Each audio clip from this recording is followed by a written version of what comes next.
우리 주님의 위로와 은혜가 예배 자리에 나오신 모든 분들에게 가득하시기를 주님의 이름으로 축원합니다. 예전에 설교하면서 한번 말씀드린 적이 있었던 것 같은데요. 제가 영국에 있을 때 아주 특별하면서 또 보기에 따라 이상하고 신기한 장학금을 한번 받은 적이 있었습니다. 이름도 안 잊어버리는데 밀리 트러스트, 마일린이라고도 부르기도 하는데요. 밀리 트러스트라는 한 기독교 재단에서 받은 장학금이었습니다. 그 첫 화면 잠깐만. 그때 장학금을 주는 여러 기관들에 편지를 참 많이 보냈었습니다. 열심히 서류를 준비해서 여러 곳들에 보냈는데 받기는 쉽지 않았었습니다. 장학금 주는 쪽에서 원하는 조건들, 곧 원하는 논문 주제나 출신 국가 등이 있는데 제가 거기에 잘 맞지 않았기 때문입니다. 그래도 장학금을 받아보려고 많은 곳에 지원을 했었고 방금 소개해드린 이 밀리 트러스트도 그 중에 하나였습니다. 그런데 지원한 후 어느 날 집으로 편지가 왔는데 이 재단에서 보낸 편지였습니다. 그 편지 안에는 고맙게도 제 장학금 지원이 받아들여졌고 그래서 수표로 장학금을 여기에 담아 보낸다라는 메시지와 수표 한 장이 같이 들어있었습니다. 2,000파운드, 그 당시 우리 돈으로 약 300만 원 정도의 값을 하는 수표였습니다. 이때 간절히 바라던 장학금을 받아서 참 기쁘고 감사하기도 했었는데 무엇보다 감동적이고 인상적이었던 것은 따로 있었습니다. 바로 이 재단에서 장학금을 전해줬던 그 방식과 함께 전하는 메시지였습니다. 이 재단에서는 자신들이 선정한 학생에게 아무것도 요구하지 않았습니다. 제가 지원서에서 밝힌 학업의 목적과 앞으로의 뜻을 잘 이루기 바란다 라는 따뜻한 격려의 말과 함께 수표를 편지에 담아 전달하는 것으로 끝이었습니다. 자기네 재단으로 찾아와 인사하라 라는 것도 없었고 나중에 장학금을 어떻게 사용했는지 보고하라는 것도 이 장학금은 어디에만 써야 한다든지 등의 지침도 없었습니다. 제 기억에는 이렇게 하는 것이 자신들의 방식이라는 메시지도 같이 있었던 것 같습니다. 저는 이 장학금이 완전 신기했었고 또 큰 위로를 받았었습니다. 뭘 보고 저에게 이 장학금을 준 것일까요? 한 번도 본 적이 없는 낯선 나라의 학생에게 제출한 서류만으로 신뢰하며 300만 원을 지원해 준다는 것이 보기에 따라선 다르게 보일 수도 있을 것입니다. 하지만 저는 여기서 대단히 세심한 배려와 이해를 또한 진심으로 용기와 격려를 주려는 것이 느껴졌습니다. 구구절절 자신들의 뜻을 전달하고 이루기 위한 도구로서의 돈 300만 원이 아니라 도움이 필요한 사람에게 온전한 신뢰를 보내면서 전적으로 지원하는 마음을 전하고자 하는 특별한 장학금이었습니다. 뭐라고 할까요? 의도가 없이 돕는 것을 경험했다고 할까요? 사심 없이 돕는 것을 경험했다고 할까요? 우리는 이렇게 하기가 쉽지 않습니다. 대부분 사적인, 정치적인 목적을 갖고 돕습니다. 그런데 제가 받은 장학금은 전혀 그렇지 않았습니다. 그래서 더 큰 위로와 사랑으로 다가왔었습니다. 어떤 유익을 바라거나 조건을 걸고서 지원한 것이 아니라는 점에서 정말 큰 사랑으로 느껴졌고 그래서 그 장학금을 받고 더 열심히 하려고 결심했던 기억이 아직도 생생합니다. 한마디로 진짜 위로해 주시는 하나님의 손길처럼 다가왔었습니다. 그리고 이때의 일로 무엇보다 제게 영향을 미쳤던 것은 누군가를 섬기고 사랑할 때에 저도 사심을 버릴 수 있는 가능성이 아주 조금이지만 생겼다는 것입니다. 정확히 말해 아무것도 바라지 않고 사랑하고 섬겨도 괜찮다는, 아무런 문제가 없다는 자유함과 어떤 확신 같은 것이 생겨난 것입니다. 물론 이렇게 말은 해도 저의 뜻과 바람을 버리지 못하는 마음이 여전히 있습니다. 하지만 적어도 그런 제 마음에 대해 좀 거리를 두고 볼 수 있는 여유 같은 것이 아주 조금이지만 생겨났다고 할까요? 더 정확히 말할 때 설령 제가 고집하는 입장대로 되지 않고 그걸 버려야 해도 서운하지 않으며 오히려 편안하고 충만할 수 있다는 것을 안다는 것입니다. 왜냐하면 그런 사랑, 사심 없는 사랑을 제가 받았었고 거기에서 나오는 힘과 용기, 생명력을 제가 직접 느꼈기 때문입니다. 제가 이 말씀을 드리는 이유는 오늘 말씀에 나온 예수의 모습과 예수의 가르침을 이해하기 위해서입니다. 예수께서는 서로 사랑하라고 말씀하시면서 내가 너희를 사랑한 것 같이 서로 사랑하라고 말씀하십니다. 예수께서 말씀하시는 이 서로 사랑은 전혀 다른 사랑, 새로운 사랑입니다.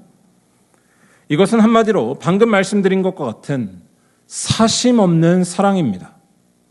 정확히 말할 때 노예가 되어서 서로를 섬기는 것입니다.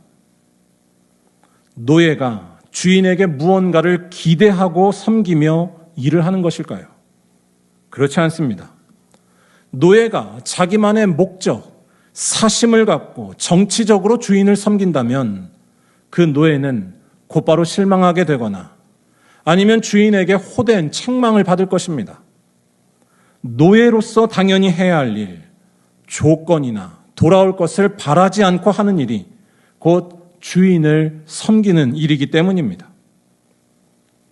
예수께서 서로 사랑을 하신 것은 바로 이런 섬김을 하라는 것이었습니다. 바라지 말고 섬기고 기대 없이 자기의 것을 내어주는 것입니다. 내가 저 사람의 노예가 아닌데 노예와 같이 섬기라는 것입니다. 그런데 이런 사랑을 할 수 있을까요? 아니, 할 수 있는 것을 넘어서서 이런 사랑이 굳이 나한테 필요할까요? 여기에 답하는 것이 오늘 말씀이고 예수께서 보여주신 모습입니다. 바로 예수께서 우리를 사랑하신 것이 이러한 종의 섬김, 노예의 섬김이었고 그래서 우리들은 자유와 생명을 얻었고 또한 그렇기 때문에 우리들도 예수께서 사랑하신 것 같이 서로 사랑할 수 있다는 것입니다. 아니, 서로 사랑하는 것은 우리의 노력으로 이뤄내야 하는 무거운 짐이 아니라 예수를 참으로 만난 사람에게서 나오는 증거, 예수의 제자인 줄 알게 하는 흔적이라는 것입니다. 왜냐하면 우리가 예수의 그러한 사랑으로 해방과 자유를 참으로 얻었고 생명을 누리기 때문입니다. 조건을 걸지 않으시고 우리를 위해 노예가 되신 예수, 발을 닦아주시고 폭행도 당하시고 마침내 가장 수치스러운 십자가에 달려 죽으시고 부활하신 예수가 여러분들은 보이시나요? 이 사실이 또렷할수록 전혀 다른 사랑, 예수께서 사랑하신 것과 같이 서로 사랑하는 일이 일어날 수 있다는 말씀입니다. 나에게 유익하기 때문에 사랑하는 것이 아니라 이미 우리 자신이 존재론적으로 변화한 것의 결과라는 것입니다. 사랑은 거의 불가능한 부담스러운 숙제가 아니라 생명을 얻은 자에게서 나오는 능력, 기쁨의 춤이고 웃음이라는 것입니다. 다시 말해 사랑은 전적으로 예수께 연결되어 있습니다. 사랑은 우리가 아닌 하나님께만 있는 것인데 그 하나님이 바로 예수시기 때문입니다. 일단 오늘 말씀은 제자 공동체가 대단히 큰 위기에 빠져가는 상황에 주어진 말씀입니다. 한마디로 이때 제자들은 뿔뿔이 흩어져서 해체되기 직전이었습니다. 오늘 말씀 앞에는 가룟 유다, 예수를 배신한 제자의 이야기가 나옵니다. 그리고 오늘 말씀 다음에는 예수를 부인할 제자 베드로에 대한 이야기가 나옵니다. 가룟 유다나 베드로나 다 제자 공동체를 대표하는 이들로 볼 수 있습니다. 유다는 제자단의 살림, 회계를 맡았었고 베드로는 일종의 수석 제자였기 때문입니다. 그런데 그러한 그들이 다 예수에게서 돌아설 판이었습니다. 이때 가룟 유다나 베드로 외의 제자들은 이 둘의 행동에 영향을 받지 않았을까요? 아마도 서로 다 깊은 관련이 있었을 것입니다. 예수께서 십자가에 가실 때 한 사람도 남기지 않고 다 도망친 것이 그 증거가 아닐까요? 다시 말해 오늘 말씀의 상황은 예수와 함께 해왔던 제자들의 모임이 다 흔들리기 시작하는 상황이었다는 것입니다. 오늘 말씀이 쓰여진 요한복음의 상황, 초대교회의 상황으로 말하자면 열심히 모여왔던 이들이 흩어지고 배신하고 불신하고 부인하면서 교회 자체가 흔들리는 위기 속으로 빠져들어가고 있었다는 것입니다. 이런 상황에서 예수께서 하신 말씀이 오늘 말씀 34절 서로 사랑이었습니다. 즉 서로 사랑이라는 말은 일반적인 교훈의 차원이 아니라 예수에 대한 믿음을 고백하는 교회를 지키기 위해 나온 말씀이었습니다. 바꿔 말하면 교회를 지키는 힘이란 개인의 출중한 능력에 있는 것도 아니고 훌륭하고 똑똑한 지식이나 업적에 있는 것도 아니라는 이야기가 됩니다. 사랑이 교회를 지키고 사랑이 믿음을 지키게 합니다. 그런데 여기에서 잘 생각해야 할 것이 있습니다. 방금도 특수한 상황에서 이 말씀이 나왔다는 것을 말씀드렸는데 지금 예수께서 말씀하신 이 사랑을 단순하게 모두에게 필요하고 가능한 일반적인 차원의 사랑으로 오해해서는 안 된다는 것입니다. 더 정확하게는 우리 모두에게는 사랑의 능력이 없음을 기억해야 합니다. 기독교에서 사랑은 보통 명사가 아니라 일종의 고유 명사라는 것입니다. 오늘 말씀 34절에서 예수께서 서로 사랑하라고 하시면서 새 계명을 너희에게 준다. 새 계명을 너희에게 준다라고 하신 것을 잘 묵상해 보시기 바랍니다. 왜 서로 사랑을 말씀하시면서 새 계명이라고 말씀하셨을까요? 사실 서로 사랑에 대한 말씀은 새로운 말씀이 아닙니다.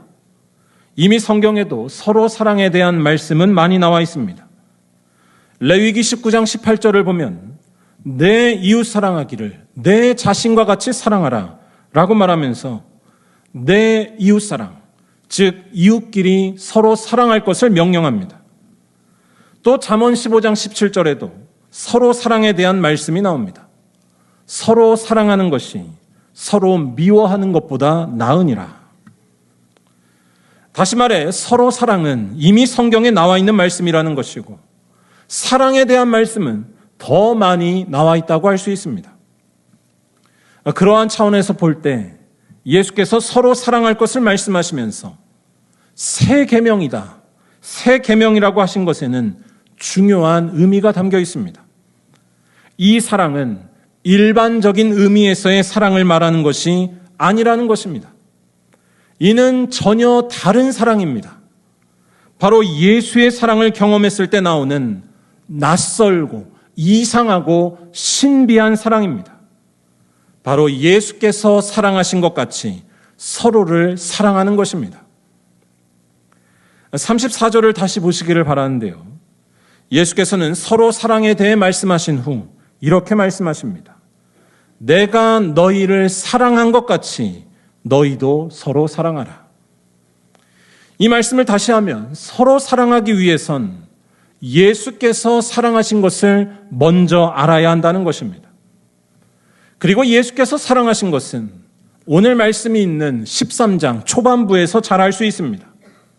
바로 예수께서 제자들의 발을 씻으신 장면입니다.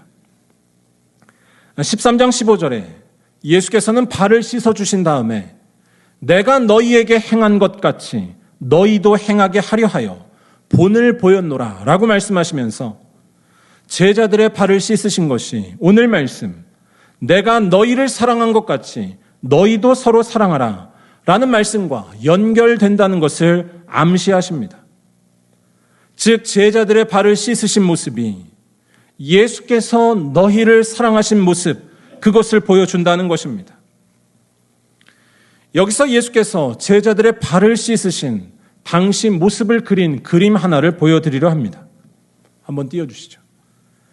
예수께서는 유월절 전날 밤 제자들과 같이 식사를 하시다가 제자들의 발을 씻으십니다. 저녁 잡수시던 자리에서 일어나 겉옷을 벗고 수건을 가져다가 허리에 두르시고 대야에 물을 떠서 제자들의 발을 씻으시고 두르신 수건으로 젖은 발을 닦아주기까지 하시는 것이었습니다. 이게 4절과 5절에 나오는데요. 여러분들은 이 모습이 어떻게 보이는지 모르겠습니다. 하지만 예수님 당시의 이 모습은 보면 누구나 알 수 있는 모습이었습니다. 바로 노예가 하고 있는 행동이 지금 예수께서 보이신 모습이라는 것입니다. 그림을 한번 다시 보여주시죠. 발을 씻기는 일은 예수님 당시에 노예가 하던 일이었습니다. 여기에서 중요한 것은 발을 씻길 때 노예가 취하는 자세와 태도라고 할 수 있습니다. 노예가 발을 씻길 때 어떻게 할지 한번 상상해 보시기 바랍니다. 한마디로 노예는 사심 없이 발을 씻깁니다. 자기 뜻을 위해 씻기는 것이 아니라 종으로서 오직 정성을 다할 뿐이라는 것입니다. 만약에 노예가 주인의 발을 씻으면서 대충 하거나 또는 주인에게 무언가 보답을 바라면서 씻어주는 것이라면 어떻게 될까요? 그건 말이 안 됩니다. 그런 종은 쫓겨나기 쉽습니다.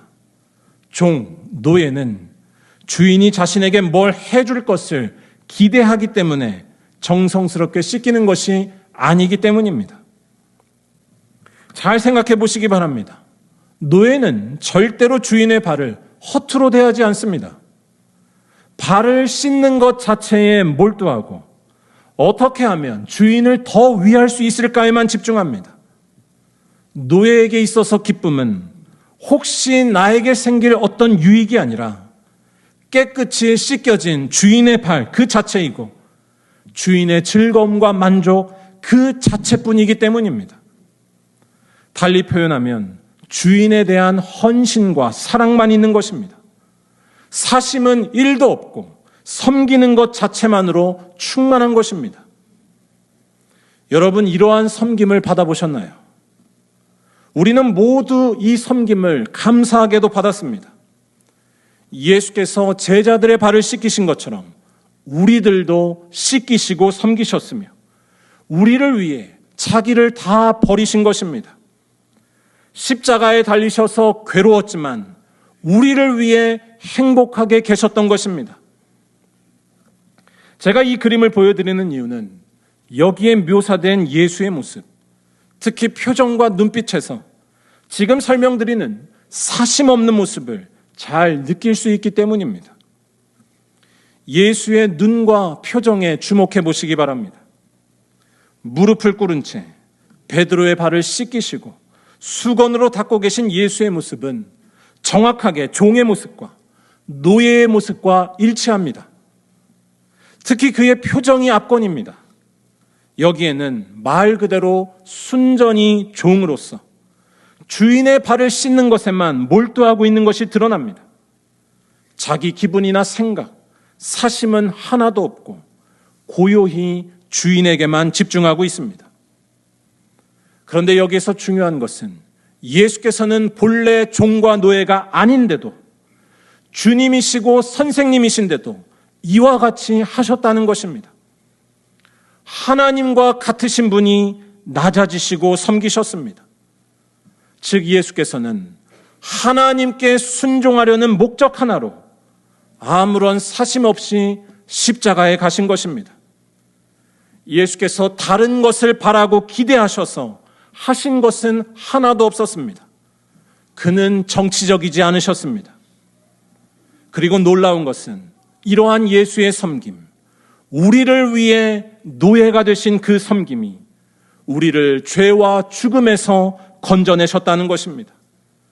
자기 스스로 구원을 얻겠다는 고집과 욕망과 불안에서 건져주시고 우리의 조건에 상관없이 허무와 절망에 떨어지지 않게 하셨습니다.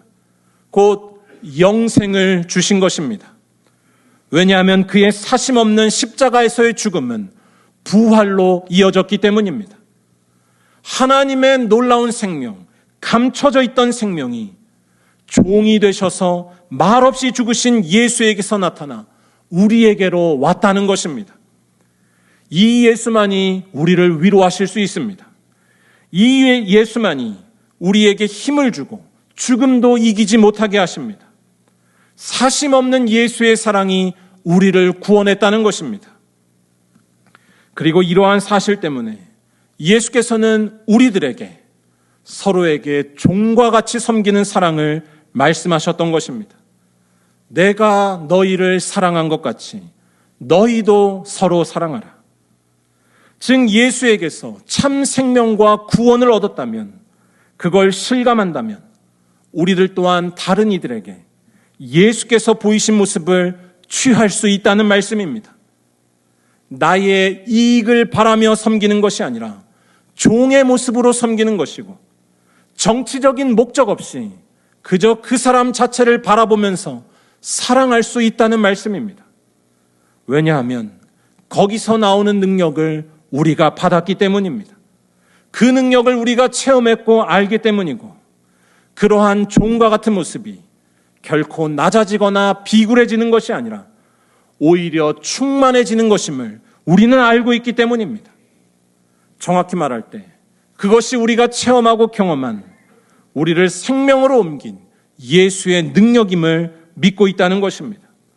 곧 오늘 말씀 35절이 말하는 대로 종의 모습으로 다른 이들을 섬기는 사랑은 우리가 누구인지를 드러내는 표시, 예수를 만났다는 것, 그분의 사랑을 안다는 것의 증거라는 말씀입니다. 사랑하는 여러분, 예수께서 사랑하신 것 같이 서로 사랑하는 그리스도인의 능력이 우리 모두에게 충만해지기를 간절히 바랍니다.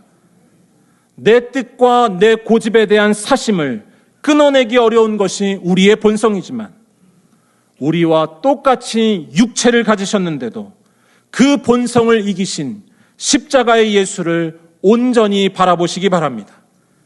그 예수로 인해 우리가 생명을 얻었음을 잊지 않기 위해 날마다 기도하고 말씀을 가까이 하시기 바랍니다. 그리하면 예수의 사랑이 우리들에게서 아름답게 꽃피어나 예수가 누구신지를 세상 사람들에게 눈앞에서 보여주는 역사가 있게 될 줄로 믿습니다. 아무런 조건을 걸지 않고 섬기는 것이고, 우리 주변에 있는 연약한 이들을 그 자체로 사랑하고 아끼는 놀라운 일입니다. 교회로 말하자면 손해가 날 걸 알면서도 십자가의 길이어도 해야 할 일을 하는 것이고, 아무런 보상이 없고 우리가 돋보이지 않게 되어도 교회가 점점 한없이 낮아지는 것입니다. 그리할 때 세상은 우리가 예수의 제자인 줄 알게 될 것입니다. 그래서 모든 이들을 구원하시는 예수 부활의 능력이 우리를 통해 온 세상에 나타날 줄로 믿습니다. 바라기는 이러한 능력이 충만하여서 서로 사랑하는 가운데 예수의 생명을 드러내는 우리 만리언교회 모든 성도들이 다 되시기를 주님의 이름으로 간절히 축원합니다.